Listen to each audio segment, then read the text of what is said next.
I want to talk to you about a specific, human rights situation in parts of Africa and including in your own country. You yourself gained worldwide attention a few years ago when you said there was, quote, no room for homosexuality in Kenyan society. I want to know whether you still stand by that. We have Kenyan law, we have Kenyan constitution, we have our tradition, we have our customs. We will continue to respect other people's customs as they respect our customs and our tradition.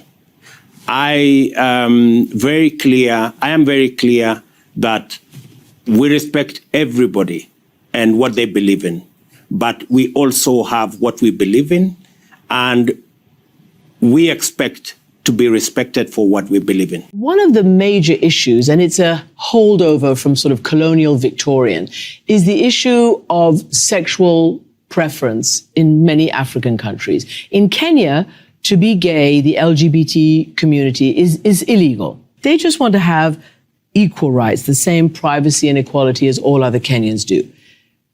Is that something that you aspire to for your country? I want to be very clear, Christiana.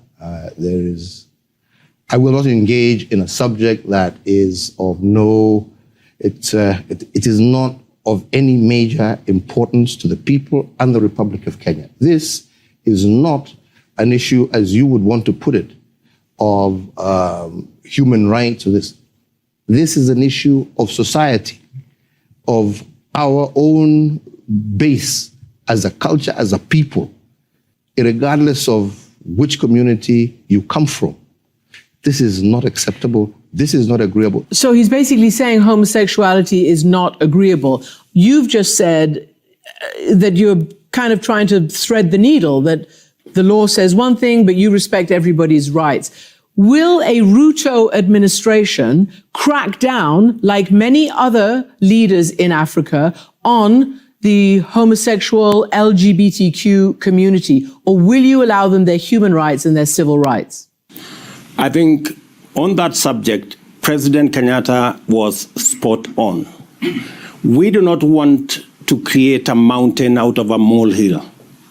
This is not a big issue for the people of Kenya. When it becomes a big issue for the people of Kenya will make a choice. As it is now, we are grappling with 5 million young people who do not have jobs, 4 million people who are hungry, and that is my concern. That is the focus of the people of Kenya at the moment.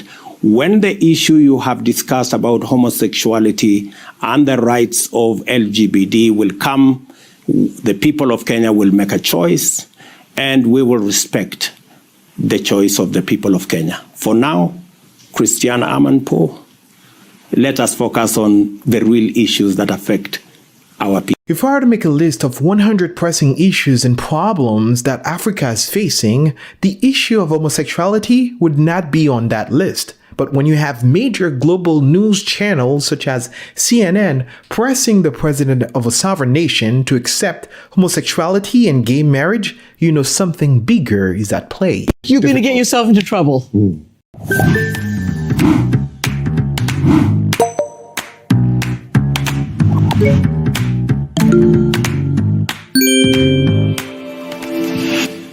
Hello everyone, this is John Henry with the Gospel of Christ, and welcome back to a new video. If this is your first time on the channel, I invite you to subscribe and click the bell button to be notified each time we upload a new video. Most politicians promise you the moon and the stars when they want you to vote for them, but the moment they're elected, they forget all about their promises as they get involved in the game of politics, where compromise is just expected and almost unavoidable. The very few that do not compromise is a rare breed, and the president of Kenya is apparently one of them. Listen to how he answered a CNN news anchor who put him on the spot on the issue of homosexuality.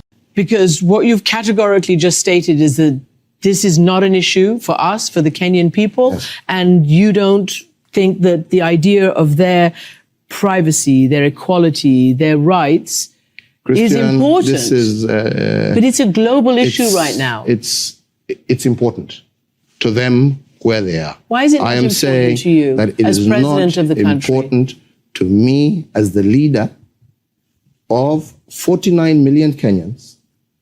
And after, if you want to ask me my personal opinion, What is your personal opinion? after I finish my process, I can talk about my personal opinion. But as the leader of the people of the Republic of Kenya, I represent that which our people are desirous to be. And I have no choice, but that is my position. The president of Kenya upheld the truth and defended his country, his people, and their values. It is very interesting, though, to watch how shocked the CNN news anchor was when he told her that the people decide what the laws should be and not the political elite. Now, as a Christian, I understand the gravity of human suffering, and I can understand how someone can be ostracized for certain things. I am not denying that. But when it comes to sinful behaviors such as homosexuality and those that may be ostracized for it, the solution is not to codify the sinful behavior into law in order to remedy the situation.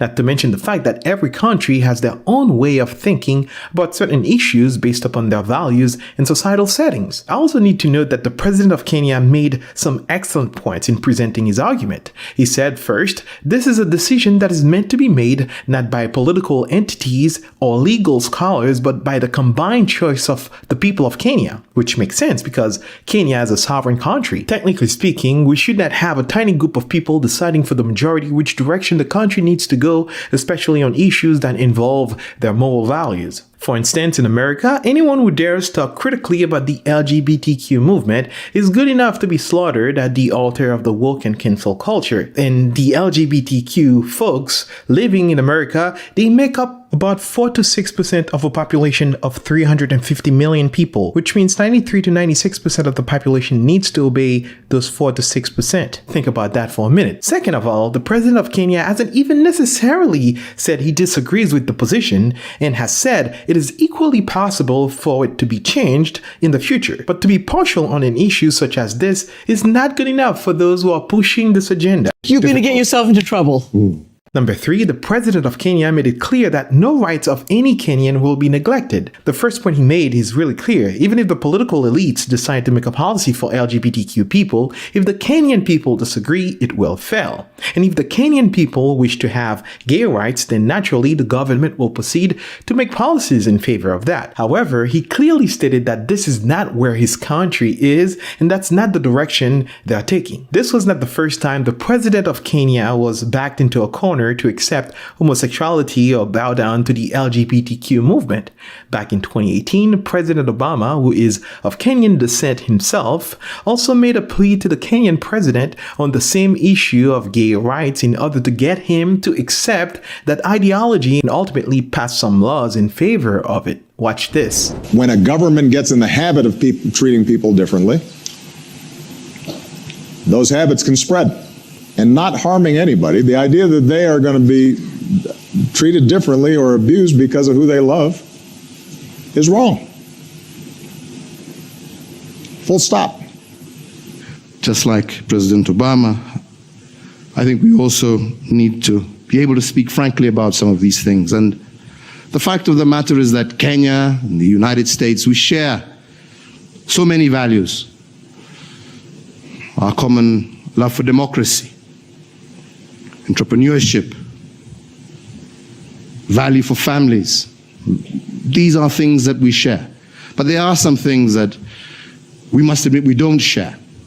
Our culture, our societies don't accept. It's very difficult for us to be able to impose on people that which they themselves do not accept. This is why I repeatedly say that for Kenyans today, the issue of gay rights is really a non-issue. We want to focus on other areas that are day-to-day living for our people. The health issues that we have discussed with President Obama, these are critical. Issues of ensuring inclusivity and of women, a huge section of society that is normally left out of the mainstream of economic development. What we can do in terms of infrastructure, what we can do in terms of education, in terms of our roads, in terms of giving our people power, encouraging entrepreneurship. These are the key focuses. Maybe once, like you have overcome some of these challenges, we can begin to look at new ones. But as of now, the fact remains that this issue is not really an issue that is on the foremost mind of Kenyans, and that is the fact. It is so refreshing to watch men who have backbones to stand up in the realm of politics against certain agendas. It's not something that you see very often. Many countries from the West have already bent the knee to this godless ideology. The last frontier I would like to think was the United States of America, with the best schools, the brightest scientists, and some of the most talented thinkers and philosophers. These people at one point could argue from a logical standpoint the existence of God's sociopolitical issues. Now we don't even know what a woman is in America anymore. Like, what is a woman? Well, can you tell me what a woman is? No, I can't. Because it's not for me to say. Womanhood looks different for everybody. What do you define a woman as? An adult human female. And what does a female mean? I like to argue that America was a beacon of truth and justice in this world, but now all of the sexual and homosexual indoctrinations and perversions are coming out of America. It is not only encouraged, it is the new normal. The sexual perversions are being taught in the primary schools at an aggressive pace. It's as if they're preparing for something or for someone. On a global scale, proposals like these have been made by the United Nations to other African countries who refuse to accept the homosexual and LGBTQ agenda. Any nation one form of discrimination that has been ignored or even sanctioned by many states for far too long. Discrimination based on sexual orientation or gender identity.